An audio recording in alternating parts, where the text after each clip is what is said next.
હર હર મહાદેવ, કેમ છો તમે બધા? તો શીલુ ગોયલ વ્લોગ્સમાં તમારું સ્વાગત છે. તો આજે આપણે બનાવવાના છીએ કોબીની ટીકી. આલુની ટીકી તો તમે ખાધી જ હશે, પણ આ વખતે કોબીની ટીકી બનાવવાની છે અને એકદમ હેલ્ધી નાસ્તો છે અને 5 મિનિટમાં તૈયાર થઈ જાય એવો આપણે નાસ્તો બનાવવાનો છે. તો જો આ મેં અડધી કોબી છે અને આવી રીતે મોટું મોટું થોડુંક લાંબી સ્લાઇસમાં કટિંગ કરેલું છે. અને જો આપણે એમાં શું નાખવાનું છે, તો એક ડુંગળી કાપેલી છે, એની જો આવી રીતે મેં લાંબી લાંબી કાપી લીધેલી છે. અને એક મરચું છે, કેપ્સિકમ મરચું છે, કેમ કે આપણે બાળકોને ખાવાની છે એટલે તીખું બહુ લેતા નથી, એટલે એને આવી રીતે મેં કાપી લીધેલું છે. અને ઉપર આપણે કોથમીર નાખવાની છે.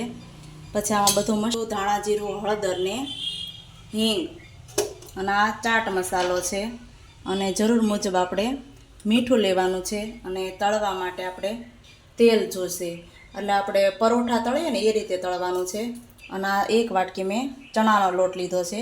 તમારે ચણાનો લોટ ન લેવો હોય તો બાજરાના લોટની ટીકી બનાવો ને તોય સરસ લાગશે.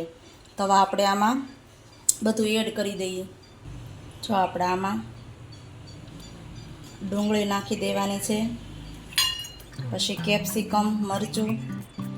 આમાં તમારે શાકભાજીમાં જો તમારે ગાજર ઉમેરવું હોય તો ગાજર પણ ઉમેરી શકો, પાલક પણ ઉમેરી શકો. પછી આ કોથમીર લીધી છે એ નાખવાની છે. થોડોક આપણે ચાટ મસાલો લેવાનો છે, આનાથી છે ને ટેસ્ટ સરસ આવશે. જરૂર મુજબ આપણે મીઠું લેવાનું છે.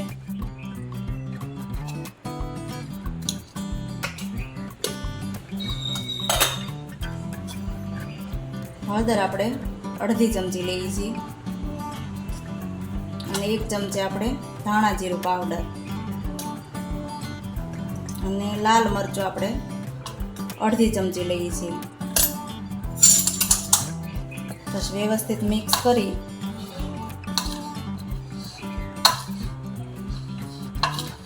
પછી આપણે ચણાનો લોટ નાખવાનો છે. ચણાનો લોટ તમે જેમ ઓછો નાખશો ને એમ સરસ લાગશે. આ શાકભાજીનું પ્રમાણ થોડુંક વધારે હોવું જોઈએ અને ચણાના લોટનું ઓછું. આપણે કોબીનું મંચુરિયન, નૂડલ્સ, શાક તરીકે આપણે ખાઈએ છીએ, સંભારા તરીકે, એ રીતે તો આપણે કોબી ખાઈએ જ છીએ. પણ આ ટીકી બનાવો ને તો છોકરા લંચ બોક્સમાં પણ લઈ જાય, ઘરે પણ ખાઈ શકાય એવો આ નાસ્તો છે. થોડું થોડું પાણી લઈ અને આપણે વ્યવસ્થિત મિક્સ કરી લેવાનું છે.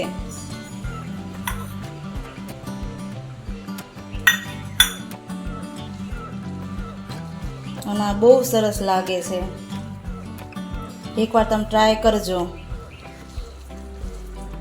બાળકો કોબી ઓછી ખાતા હોય, પણ આવી રીતે તમે બનાવો તો એ પણ ખાશે. જો આપણા મિશ્રણ છે એ તૈયાર થઈ ગયું છે.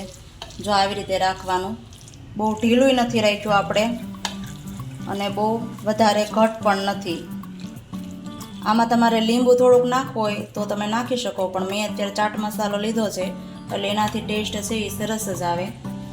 હવે આપણે નોનસ્ટિકમાં કરવાનું છે એટલે આમાં ઉથલી જશે અને તેલ પણ ઓછું જોશે. જો આ લોટી આપણે હવે તપી ગઈ છે. હવે તેલ આપણે વ્યવસ્થિત આમ લગાવી દેવાનું.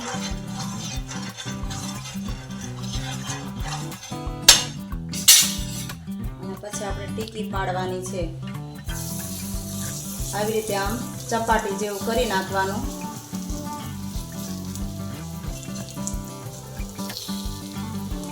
અને થોડો ગેસ તમારે ધીમો રાખવાનો, એટલે ટીકી છે એકદમ ક્રિસ્પી બનશે. અને છોકરાને તો બહુ જ ભાવશે આ. આને તમે સોસ, ચટણી એના સાથે ખાઈ શકો.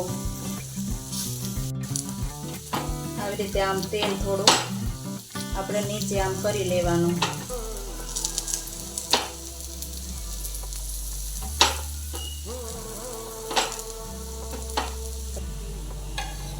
જો આપણે 1 મિનિટ સુધી આપણે ચડવા દીધી હતી.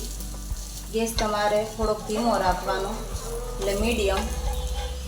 આવી રીતે પછી આપણે એની જાતે જ તે ઉકળી જશે. આપણે ફેરવી લેવાની.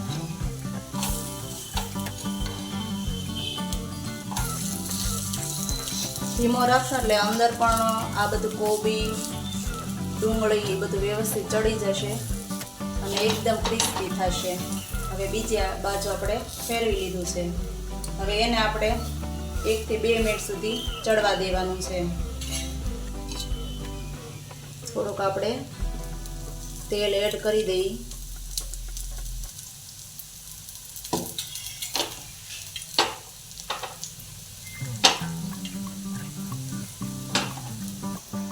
તો આપણે 2 મિનિટ થઈ ગઈ છે. જો બીજી બાજુ પણ વ્યવસ્થિત ચડી ગઈ છે. હવે આપણે કાઢી લઈએ.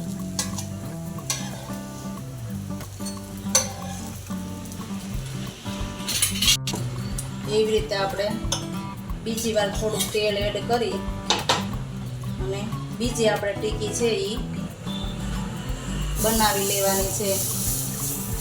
એને પણ આ રીતે આમ ચપાટી જેવું તૈયાર કરી લેવાનું. ગેસ તમારે ધીમો જ રાખવાનો, એટલે નીચે દાજી ન જાય. નોનસ્ટિક લોટી છે એટલે ઉઠવામાં તમારે કંઈ માથાકૂટ નહીં થાય, ઉઠલી જ જશે.